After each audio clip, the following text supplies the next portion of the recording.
you know this? This is Clyde. Clyde Butcher. Did you ever hear of him? He's huge. And we're going around in circles.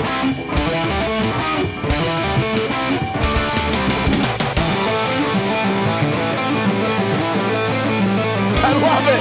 I just love it.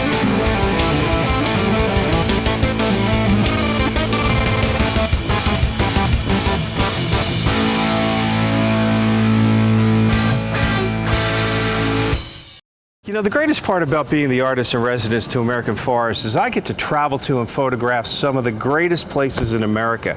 But the other really neat thing is that I get to visit with some of the greatest photographers in America. And that's what brings me here to Venice, Florida, to spend some time with my good friend Clyde Butcher, known throughout the land as probably our nation's most preeminent nature photographer. For more than 50 years, Clyde Butcher has been creating exquisite black and white photographs of the untouched natural landscapes of North America. Internationally renowned, Clyde has been called the next Ansel Adams. His stunning photography transports the viewer into the primordial beauty of expansive horizons and endless vistas and seldom seen splendor of the wilderness. His powerful images explore not only his own personal bond with the environment, but beckon us to our own personal communion with nature. Join me as we spend some time in his studio in Venice, Florida, and as we ride down to his gallery in Big Cypress. I do not like things with teeth. You're out in the swamps. Yeah, but you're out in the swamps with gators and snakes and Pythons. panthers and bears, deer. You know, the most animals. I'm not worried about the deer. Everything else on that list scared me. That's the highest killer of anything on the earth is deer. Oh, you're making this up. I have not. Only because they jump in front of you and you hit them and your car goes careening into a tree. No, they will charge you and they will rip you apart. Bull sharks are scary too. Have you come close to a bull shark? I probably have, but never knew it. Oh, never. All right. Blissful ignorance. Yeah. It's kind of the way I go through life. I was, oh my God, that's Clyde. I cannot believe that's him right in front of me. And I went up to you and said, I cannot believe it's you. This is a wonderful thing to meet you. Our granddaughter is going to Art Institute in San Francisco with photography. So wait a minute, you're the Art Institute. Why? I don't understand. Why does she go to an art institute when all she has to do is hang around her grandfather? This makes no sense to me. Oh, kids want to do their own thing. Oh, for the love of God! Does this thing make phone calls? I mean, we need to call her up. Does she know what you do? I mean, did your daughter keep it from her that her grandfather is one of the most legendary photographers in America? So, at what point did you start to realize I'm kind of a big deal? I never have. Never have. People ask me, they say, do you see it when you take the picture? I feel it. You feel it. If you worked with an 8x10 camera with wide angle, that's hard. With wide angle lenses, you cannot see the composition on your ground glass. So you can't see it. So That's silly. I've had to learn how to feel it. See, so I've been doing that ever since 1960.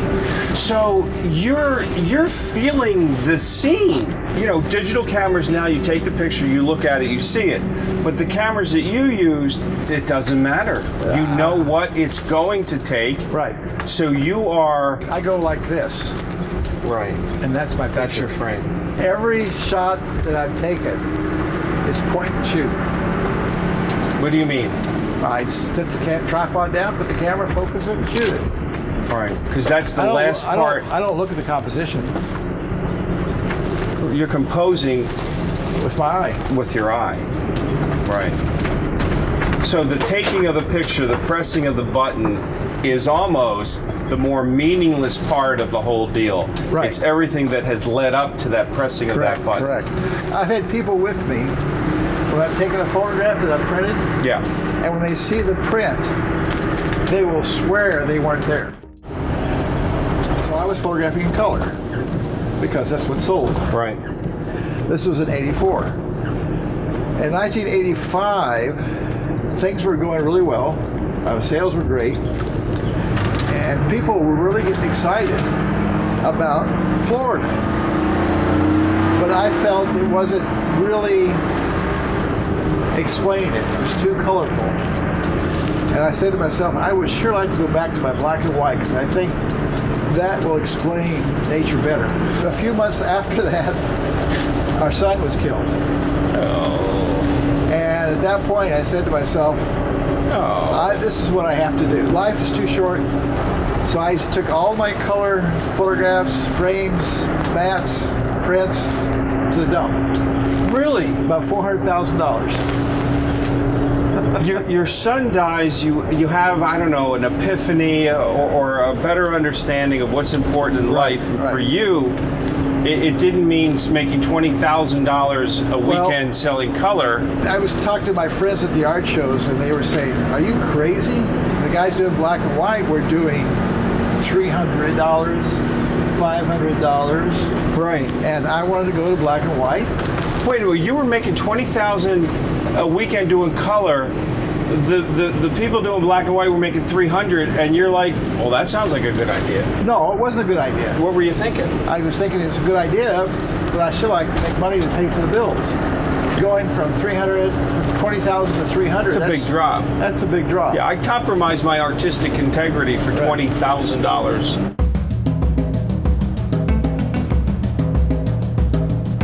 So this is a real thrill for me to spend some time with probably the most legendary nature photographer that we have in America right now, my friend Clyde. So Clyde, would you give us a tour of this wonderful facility? Sure. We're also, when you're here, you can have your car fixed next door. I mean, we got a good place here. Okay. This is a photograph now, actually where we live. It's right on Tamiami Trail. You familiar with Tamiami Trail? Sure. It's from Tampa to Miami. Right. Okay. Hence the name Tamiami. Right. This is large. So this is Big Cypress. Yes. Right. Big Cypress. Of course, here we got Yosemite. Is that Bridal Veil? Yeah, and then we got the redwoods over here. Wasn't there another guy who took a lot of pictures out in Yosemite? Yeah, I think it was Ansel Adams. Got it. Yeah, he was good. Yeah. Oh yeah. Why do you think you know him? Ansel? Yeah. Why do you think you know who he is? Because he's dead. Didn't he die broke? No. God. Close In Skid Row in L.A.? No. He died a billionaire. Ansel did? Oh yeah. When he died, how much was his art? You know, that nice one with the moon. $1,200. He had about. What is that picture called? Moonrise over Hernandez. How much do you think that's worth now? 16 by 20, probably pick up for $75,000. The big ones are going for $300,000-$400,000. So the guy calls me up and says, my salesperson, hey, we got a camera over. You want a camera? So I take my little Toyota over there to pick up a camera. Whoa, it's a big camera. It's like I had a big truck back and take a forklift. And I created a larger out of it. Unfortunately, you got all this shit in front of it. But what I did here... You just called this magnificent photograph shit. Oh, Leia, let's move this piece of crap out of the way. Yeah, okay. Clyde, how in the world do you dodge something this big? I was going to see if I could find a Dodger around. Oh, this should be good. But say I wanted to dodge his head. Right. Okay. Let me pull out layers. Okay. So I told Clyde that I use Lightroom to process my pictures, and Clyde says he uses Photoshop. So right now, Clyde's showing me how he does some of the manipulations that I do in Lightroom and Photoshop. So I'm going to say I'm going to lighten his head. So Jackie, you're Clyde's daughter. Mm-hmm. You've been Clyde's daughter for quite some time now. Yeah. Good. So now we're in where a lot of the art is sold, and we're going to talk about how they value a particular piece. I was selling in the 70s $10 million a year. In the 70s? 70s. So in 2015 money, that's got to be $50 million. And my highest income per year was $15,000. You were selling $10 million, and I was making $15,000 in my pocket. Clyde, I'm sensing a problem in the math there. Could you imagine how much your stuff is going to be worth when you're dead? Oh yeah, that's why we used our my death benefits and Nikki's benefits to transfer the business over to Jackie's name in the family trust. Because right now, if I donate a picture Right. to the Nature Conservancy, Right. if it was a $10,000 picture, I get the material costs as a deduction. Like $5. No, about 300, 400. But when I die, the IRS is going to say, oh, wholesale is worth at least 5,000. Oh, so the tax implications. Oh, tremendous. They would bankrupt my daughter. Oh. And we'd have to burn everything. Oh, that's horrible. Uh-huh. So, I mean, the irony is you die, and look, none of us are hoping that happens for quite some time. But it will happen. But I mean, come on. But your stuff will go up in value so much that your estate won't be able to pay the tax on it? Right. Oh, come on. That's horrible. That's the way it is for artists. You have to have a big stack of papers for the IRS. Whoa. And they have 5 years to contest it, and we've passed that point now. So they can't do anything. So everything's good. Yeah. So if So Jackie, the God family, rest your soul at the time, yeah.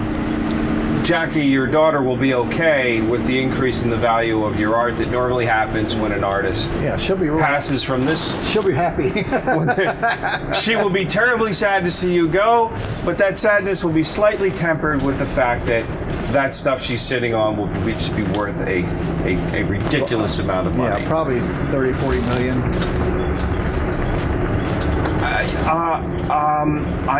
I'm adoptable, dude. I mean, I'm just saying. You know. It looks like we're coming up to some sort of civilization. Jeez. Do you know where we are? This is fine. Okay, so you know, I don't need to turn this thing this on. is going to go right into Venice. Oh, good, because this thing is just, I don't even know how to use. You're on the, Doesn't I even think, make the sense. same road you turned on. I don't know. You are. I don't know where we are. You veered off that road. We could be in Tampa. You're on the same road you turned off on. We could be in Naples. I have no idea where we are.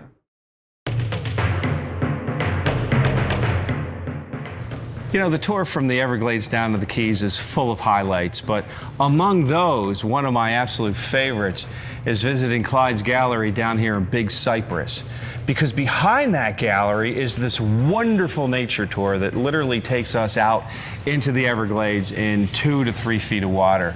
And that tour is led by my friend Scott here, who's been doing it for about 7 years. Scott, tell us, what are we going to see out here? You know, I guess I like to start off with beautiful things, from air plants to orchids, from birds who have come down from Canada, thousands of miles away. It's just a pristine, even what we're standing in right now is rainwater. Share with me what you think is going on right now, because I'm about ready to freak out. Okay, it's probably all a right, root. We're good. We're good. All I'm right. good. It's all good. I was never really concerned. Photographing in 3 feet of water definitely took a little bit of time getting used to, but it was really cool shooting out in the swamp, and big thanks to Scott for taking us out there.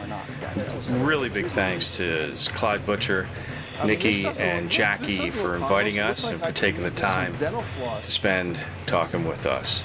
Till next time, everybody, peace. Are you taking art, Jamie?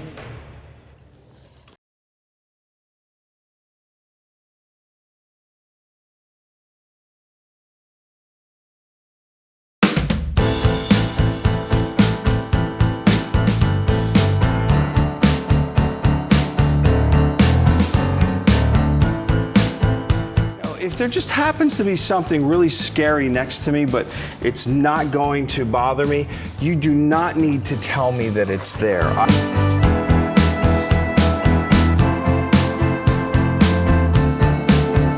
I was shooting this at F128. I've never heard of F128.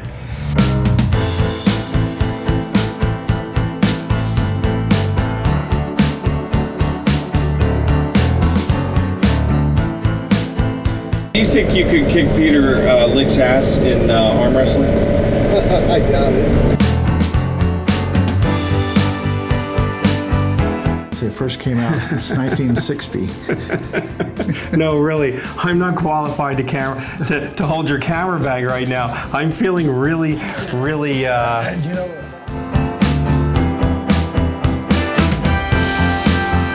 We're really not going to come around anything that's got teeth.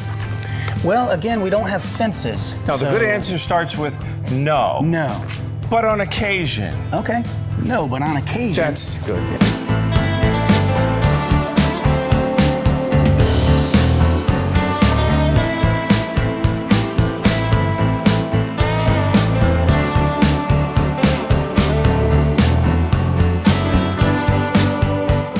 All right.